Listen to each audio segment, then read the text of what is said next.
There is a geography in Nigeria that most Nigerians have never thought carefully about. It runs like a scar across the center of the country through Benue, Plateau, Nasarawa, Taraba, southern Kaduna, parts of Niger, Kogi, and Kwara. It is called the Middle Belt, and for 70 years it has absorbed more violence, more displacement, and more political neglect than almost any other region on the continent.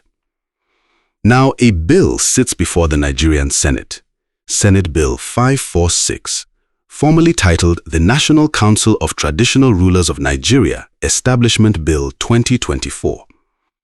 It was introduced with extraordinary irony by a senator from the Middle Belt itself.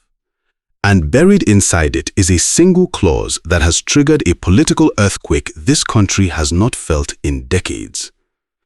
That clause proposes to make the Sultan of Sokoto a permanent co-chairman of a new National Council of Traditional Rulers, with authority over traditional institutions across every region of Nigeria, including the Middle Belt. The Middle Belt Forum, representing 45 million people, has used words in its official response that Nigerian political bodies almost never use.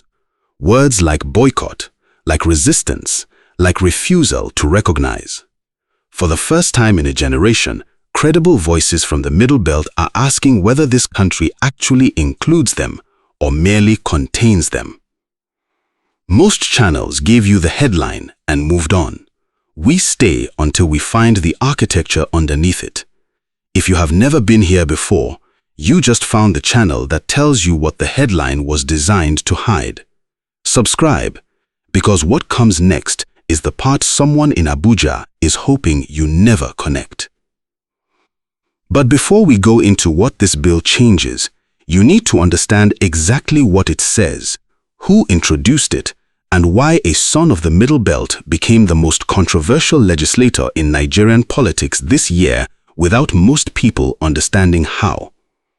Because the timing of this legislation is not administrative, it is political, and the politics underneath it run deeper than most Nigerians have been told. What Senate Bill 546 actually says. Senate Bill 546, formerly titled the National Council for Traditional Rulers of Nigeria, Establishment Bill 2024, was first introduced in the Nigerian Senate on the 8th of October 2024. It was sponsored by Senator Simon Bako Lalong, the APC senator representing Plateau South, a former governor of Plateau State, the immediate past Director General of the Tinubu-Shetima Presidential Campaign Council, and this is the detail that matters, the Gwad Gwemai of the Gwemai ethnic nation, a man who is himself a son of the Middle Belt. The bill passed its second reading in the Senate on the 13th of March 2025. It is currently before the Senate Committee on Establishment and Public Service, chaired under the oversight of Senate President Godswill Akpabio. A parallel version sponsored by Representatives Onyinye Ugochinyere and Ibrahim Aliyu sits simultaneously before the House of Representatives. The stated purpose of the bill is to formalize the role of traditional rulers in Nigerian governance by altering Section 220 of the 1999 Constitution, which currently provides no legal framework for the operations of traditional institutions at the national level. In Senator Lalong's own words during the second reading debate, traditional rulers are well-educated, provide crucial non-kinetic roles in tackling insecurity, and deserve formal recognition so that their roles and functions are facilitated. That is the version designed to keep you comfortable. At the heart of the bill sits a single provision that has united the Middle Belt Forum, Ohaneze Indibo Worldwide, the Ijaw National Congress, the Niger Delta Congress, and even concerned Hausa stakeholders, a coalition that almost never agrees on anything in shared, forceful opposition. That provision proposes that the Sultan of Sokoto, His Eminence Muhammadu Saad Abubakar III, and the Ooni of Ife be installed as permanent co-chairmen of the proposed National Council for Traditional Rulers of Nigeria. Not elected, not rotational, not subject to review, permanent. In the words of Luka Biniat, national spokesman of the Middle Belt Forum, in a statement issued on the 27th of July 2025, at the heart of the controversy lies a deeply troubling clause in the bill which proposes that the Sultan of Sokoto and the Ooni of Ife be made permanent co-chairmen of the proposed National Council for Traditional Rulers of Nigeria. This is an attempt to institutionalize religious and ethnic dominance. The forum warned that if this clause is retained, Middle Belt traditional rulers will neither recognize nor attend any council permanently skewed in favor of the Sokoto Sultanate. Why October 2024? This bill was introduced 7 months into a presidency whose Director General of Campaign was the bill's own sponsor. The Tinubu administration needed to consolidate Northern traditional institutional support for its 2027 re-election architecture. The bill was introduced 14 months before the earliest possible gubernatorial primary season. It landed during a period when the Middle Belt was already fragile from ongoing security violence and at precisely the moment when 2027 alliance calculations between northern political blocs and Middle Belt governors were beginning in earnest. Timing is always the most revealing detail. Nothing in Nigerian federal legislation is accidental. The Sokoto Caliphate was founded in 1804 by Usman Dan Fodio, following a jihad that swept across Hausa land and reorganized the governance of most of northern Nigeria under Fulani emirs. At its height, it was one of the largest empires in sub-Saharan Africa. The British colonial administration, when it arrived in 1900, chose to govern the north through the existing caliphate, what Lord Lugard called indirect rule, because it was easier to govern millions of people through one established authority than through the hundreds of independent ethnic polities the caliphate had conquered or absorbed. The Middle Belt communities, ethnically diverse, majority Christian, and historically resistant to the caliphate's expansion, were absorbed into the northern region by colonial administrative decisions, not by consent. The Kwara-Rafa Confederacy, which predates the Sokoto Caliphate by 1,000 years, documented to circa 800 to 1700 AD, never fell under caliphate control. The Tiv nation was never conquered by Usman Dan Fodio's jihadists. The Ata of Igala represents a kingdom that flourished from the 14th century, entirely outside the caliphate's reach. The Middle Belt has been contesting the colonial settlement that placed it under caliphate-aligned administrative structures ever since. Senate Bill 546 is not the beginning of this contest, but it may be its most consequential chapter. Senator Simon Bako Lalong was the Director General of the Tinubu Shetima Presidential Campaign Council in 2022 to 2023. He introduced this bill in October 2024, 16 months after his candidate won the presidency. The question whether this bill was a legislative initiative or a presidency-directed political instrument depends entirely on what communications, if any, occurred between the presidency and the bill's sponsor before October 8, 2024. That question has not been publicly answered. Its answer changes this bill's authorship and therefore its meaning entirely. We return to this later. The Middle Belt Forum has threatened not just opposition, but the formation of a parallel regional traditional institution if the bill passes with the contentious clause intact. In Nigerian political history, the last time a major regional group threatened to form a parallel governance institution was in the lead-up to a constitutional crisis. Whether this threat is a negotiating posture or an operational plan is the question that determines whether this is a political dispute or the beginning of something Nigeria has not experienced before. We return to this as we go on. But what I just told you is the version they want you to believe, the version that keeps you passive, confused, and watching from the outside. What is actually happening and who is really behind it is something else entirely, and that is where this analysis begins. The institutions involved. The Nigerian Senate. The bill seeks to alter Section 220 of the 1999 Constitution. Section 220 currently contains no provisions for traditional rulers. It concerns transitional provisions.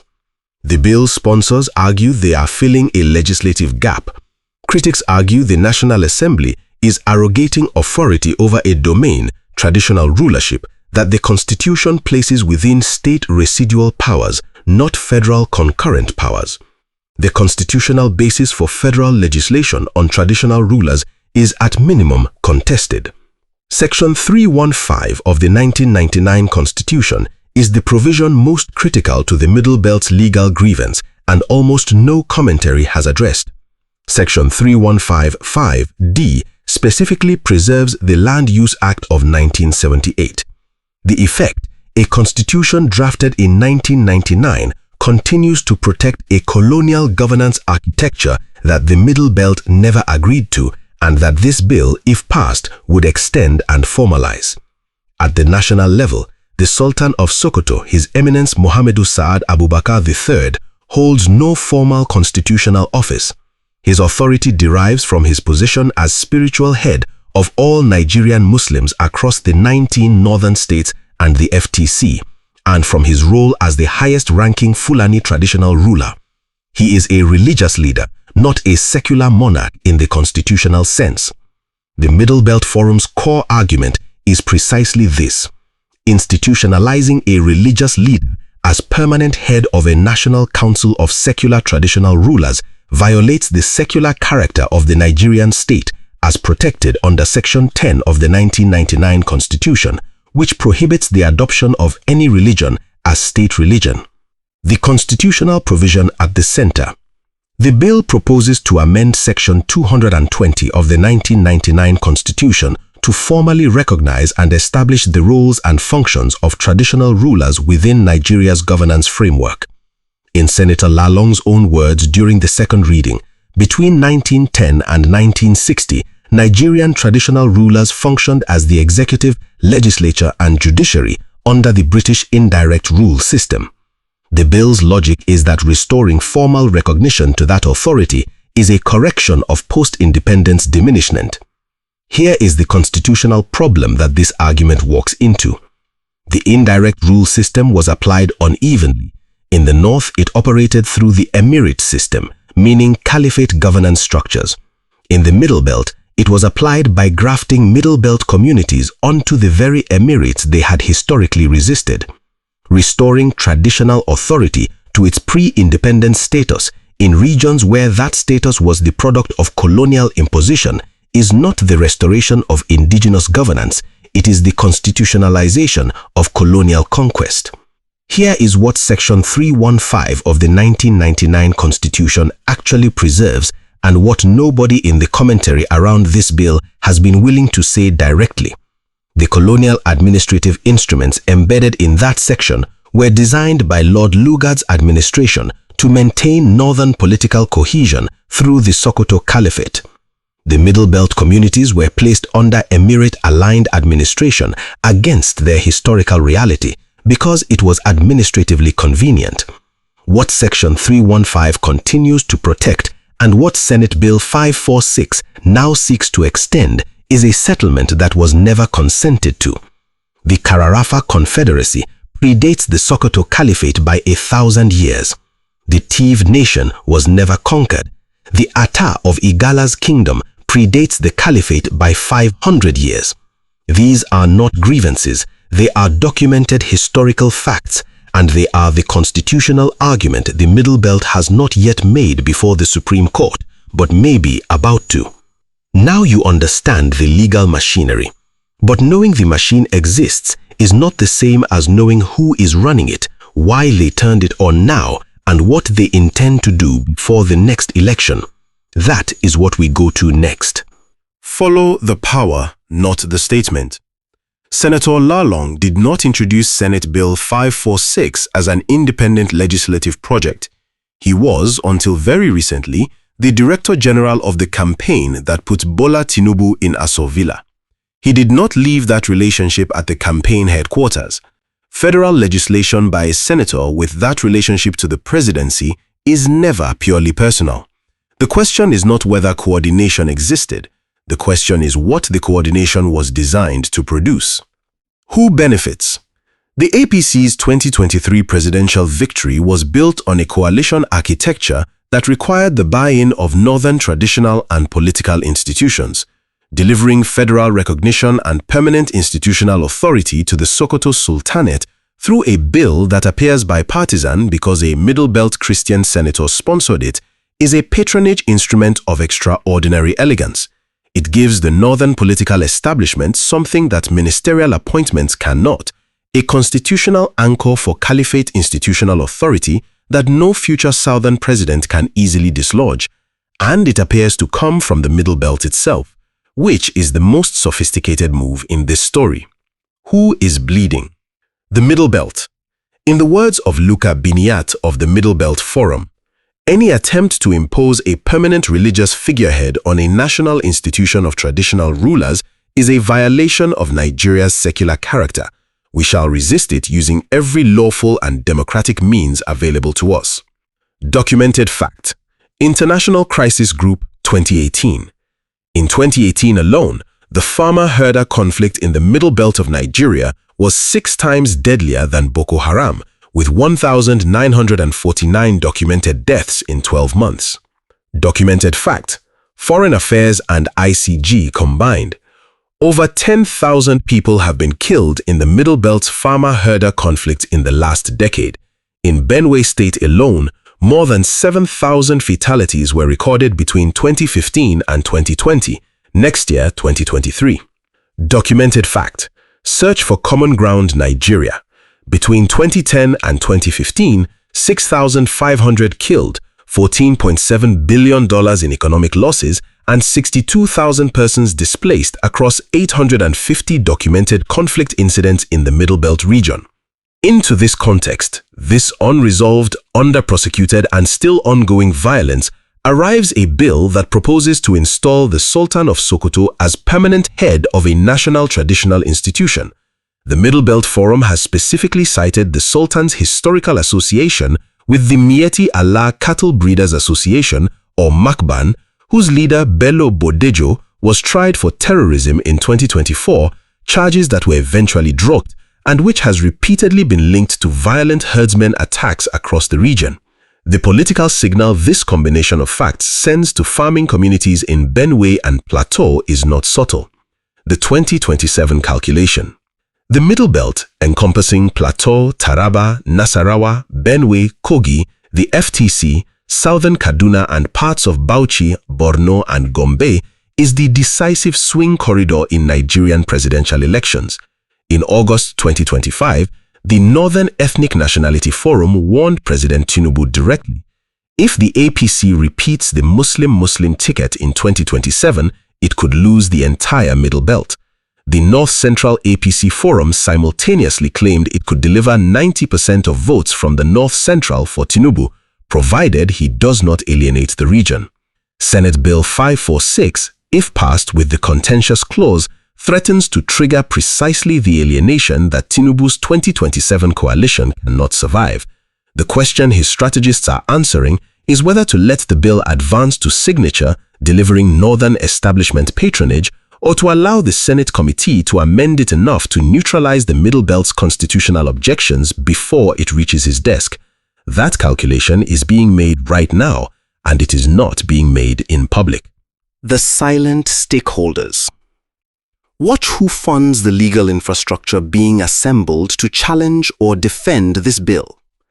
Watch the Benue Trough oil and gas exploration licensing rounds currently before the federal government. Watch the solid minerals corridor in Plateau and Nasarawa, where mining licenses worth hundreds of billions of naira are under active negotiation. The person whose name never appears in a constitutional dispute of this kind is often the person with the greatest financial stake in its outcome. Now, I want to stop here because I have been telling you this story as a northern establishment move against the Middle Belt. But there is another way to read Senate Bill 546. What if the Sokoto Sultanate itself was not the initiator of this legislation? What if the bill was constructed by interests closer to the presidency who needed a political vehicle to deliver institutional patronage to the north, and the Sultan's name was chosen because it was the only name with enough symbolic weight to make the legislation politically durable? If that reading is correct, the Sultan of Sokoto is not the power in this story. He is the instrument of a power that has not been named. And the person you think is winning this moment is the person most exposed when the instrument breaks. If what I just laid out changes how you see this story, drop a comment right now. I want to know where you stood before this video, because what comes next is going to change it again. Everything I just told you about the political calculation, it assumes one thing is true. One assumption that if it is wrong, changes the entire picture. I want to test that assumption now, because if it fails, then what is really happening here is far more serious than anyone in the press has been willing to say. The identity question, what the Middle Belt actually is. The Middle Belt is not a state. It is not a tribe. It is not a religion. It is a historical condition.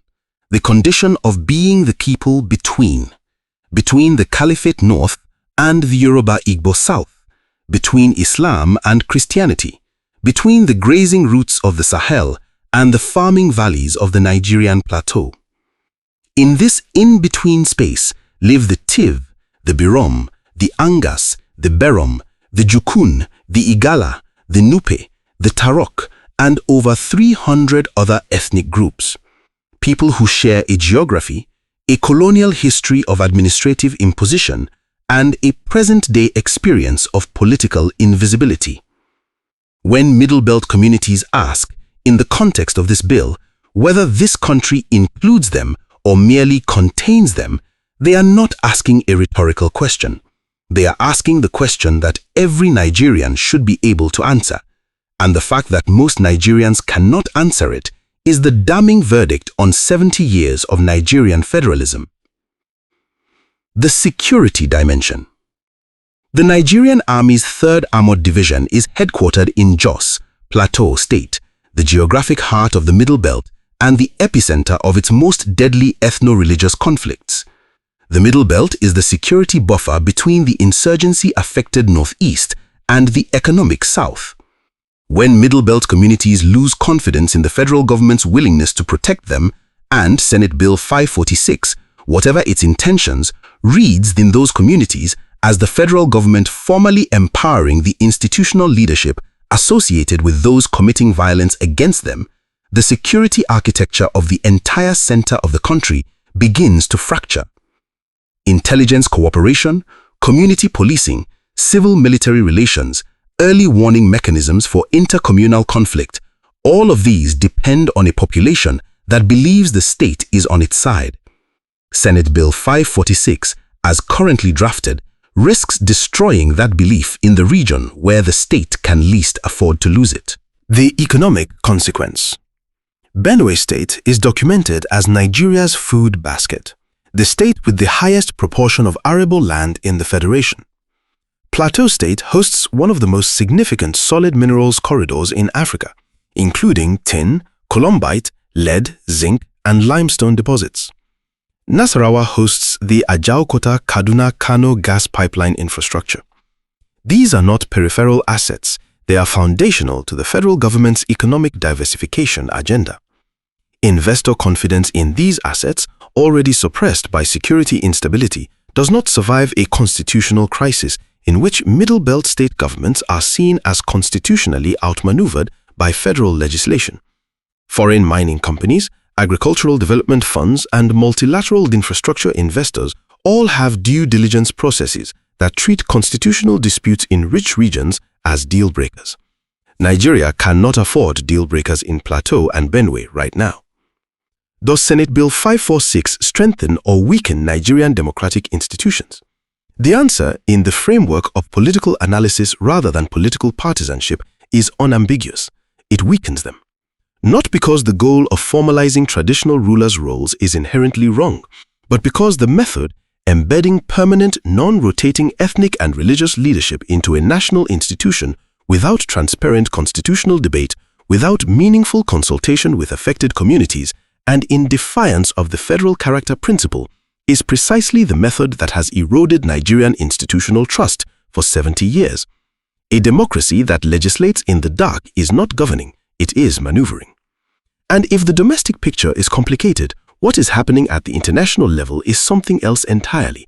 Because Nigeria is not just being watched right now, Nigeria is being positioned. And you need to understand by whom and for what. Senator Lalong's actual position. Senator Lalong has denied publicly and in writing that the bill proposes to make the Sultan of Sokoto a permanent co-chairman. In his official response to the controversy, for clarity, the bill provides that the chairman and 2 vice-chairmen representing North and South shall be appointed from among the members of the council. The process remains open, inclusive, and in line with democratic principles. He has accused critics of deliberate misrepresentation and called for memoranda to be submitted to the Senate Committee's public hearing. This denial is significant. If Lalong's reading of the bill is accurate, then either the Middle Belt Forum or Haneze, the Ijaw National Congress, the Niger Delta Congress, and concerned Hausa stakeholders all misread the same document, or the contentious clause is sufficiently ambiguous to generate 2 entirely incompatible interpretations. In either case, the bill has produced a crisis of trust, which is itself a political event regardless of the legal text's precise meaning. The strongest case for the bill's defenders. Argument 1. The stabilization argument. Traditional institutions are documented stabilizing forces in fragmented post-colonial states. The Sultan of Sokoto has on multiple occasions publicly condemned violence against farming communities and used his moral authority to de-escalate intercommunal crises that formal security agencies failed to resolve. A bill that gives a peacemaking authority formal institutional tools is not a bill that arms one side of a conflict. Argument 2. The negotiating posture argument. The Middle Belt's most politically experienced voices are using the language of separation strategically. They understand that in a federation where the center cannot afford peripheral collapse, threatening exit is the most powerful negotiating tool available. The MBF's threat to boycott the council and form a parallel institution is a leverage instrument, not an operational plan. Argument 3. The legal opportunity argument. If the Middle Belt traditional rulers want equivalent national institutional recognition, the constitutional space for a parallel legislative push exists. The second schedule concurrent legislative list does not preclude it. The Middle Belt traditional institutions, the Tortiv, the Ata of Igala, the Etsunupe, and the Amaoka we Ilagi are constitutionally equal to the Sokoto Sultanate. This bill could be amended to reflect that equality. The question is whether the political will to amend it exists inside the Senate Committee. Correcting the social media misconceptions. Misconception 1. This bill creates Sharia law across the Middle Belt. False. Sharia personal law already exists in 12 northern states under the Constitution's provisions for state religious matters. Senate Bill 546 is about governance structure, not religious law. Conflating the two is factually wrong and politically dangerous. Misconception 2. The Sultan of Sokoto personally sponsored or directed this bill. Not established. The bill's sponsor is Senator Lalong. The Sultan's role in the bill's conception is not documented in any publicly available source. Assertion without documentation is not analysis. Misconception 3. The Middle Belt separation from Nigeria is imminent. False. There is no military structure, no economic self-sufficiency framework, no international recognition pathway, and no internal political consensus for secession. The separation rhetoric is a constitutional pressure instrument. It is effective precisely because it is credible enough to alarm and untrue enough to be walked back. Now, you have heard the strongest case the other side can make, and you have heard where it holds and where it breaks. So let me tell you what comes next and why, regardless of which side of this argument you are on, what I am about to say should concern every single one of you. The next moves. The Senate Committee on Establishment and Public Service. A public hearing is expected. Watch for whether the committee recommends expunging the permanent co-chairmanship clause entirely or amending it to introduce rotation. If the clause survives in any form that preserves the Sultan's primacy, the bill cannot pass without a constitutional crisis in the Middle Belt. If it is amended to rotational leadership, Senator Lalong will claim vindication and the Middle Belt will claim a political victory. Either way, the original architecture of the bill will have been publicly dismantled. The Middle Belt governors, Benue, Plateau, Nasarawa, and Taraba. Watch for a coordinated press statement likely after the public hearing that reframes their position from opposition to the bill as a demand for a constitutional conference on restructuring. This posture is harder to dismiss as tribal agitation and easier to market to international observers watching Nigeria's democratic health. The Tinubu presidency. The presidency will maintain public ambiguity until after the committee process. Tinubu will not sign a bill that costs him the Middle Belt before 2027 primaries, but he also cannot afford to publicly withdraw support from legislation sponsored by his own former campaign director general. Watch for back-channel signals, delays in committee scheduling, leaks from the committee about amendment proposals that indicate the presidency is managing the bill's trajectory without fingerprints. The Sultan of Sokoto, His Eminence Mohammedu Saad Abubakar III. His Eminence has not made a direct public statement on this bill. That silence is the statement. The Sultan's political genius has always been the maintained ambiguity of his institutional position. Above the fray, available for resolution, never formally implicated in controversy. That tradition will hold until the moment it no longer can. 3 signals to watch. Signal 1. Whether the Senate Committee on Establishment and Public Service schedules or delays the public hearing within 30 days. Delay means negotiations are ongoing. Early scheduling means the committee has already decided its recommendation. Signal 2. Whether any Middle Belt state governor files a formal constitutional referral at the Supreme Court challenging the federal legislature's authority to legislate on traditional rulers' national governance. Filing is escalation. Not filing while maintaining the boycott rhetoric is negotiation. Signal 3.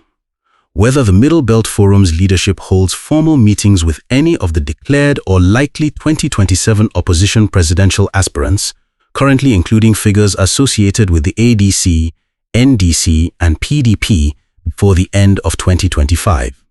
That meeting, if it happens, signals that the Middle Belt has made a strategic decision to trade constitutional grievance for electoral leverage, and that the 2027 presidential map just changed.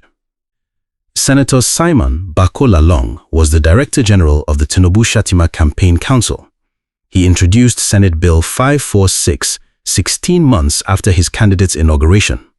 The bill formalizes institutional authority for Northern traditional institutions in a way that benefits Tinubu's 2027 Northern Coalition architecture. Whether a meeting occurred between the presidency and the bill's sponsor before October 8, 2024 has not been publicly established, but the pattern of a campaign DG introducing a bill that delivers institutional patronage to a key political constituency of his principal within the first legislative year is not a coincidence that requires a meeting to explain. The architecture explains itself. The Middle Belt Forum's threat to form a parallel regional traditional institution is not, based on everything we know about the forum's organizational capacity and its relationship with Middle Belt governors, an operational plan. It is the most extreme version of the negotiating position. What it signals is that the forum has calculated that the threat of institutional fracture is the only leverage strong enough to force a Senate committee amendment. The resolution of this loop is not military or geographical. It is procedural. The clause will be amended at committee. The forum will declare victory, and the fundamental structural question, whether Middle Belt communities have genuine constitutional equality with caliphate-aligned northern institutions, will remain unanswered. That is how Nigerian federalism has survived every crisis, by deferring the question that cannot be answered. There is a geography in Nigeria that most Nigerians have never thought carefully about. We began here, we return here. Senate Bill 546 did not create the Middle Belt rage. It revealed it. The bill is not the wound, it is the moment the wound became impossible to ignore. 65 years after independence, a senator from the Middle Belt, a son of the same region now in open resistance, introduced a bill that would constitutionalize the authority of an institution that conquered the North in 1804 but never conquered the Middle Belt. And the Middle Belt, for the first time in a generation, is saying so, loudly, formally, in press statements signed with full names, in threats of boycott, in the language of people who have decided that silence is now more dangerous than speech. The question for Nigeria is not whether Senate Bill 546 passes or fails. The question is whether the political class that produces bills like this, in the way that this one was produced, will ever be held accountable by the 220 million people who live with the consequences. You are not passive observers of this story. You are part of the country that must answer it. You now know something that most Nigerians watching the news tonight will never be told. What you do with it, whether you share it, argue with it, or build on it, that is how a democracy survives its own political class. AFRONEWSHQ, Nigeria deserves better analysis. I will see you in the next one.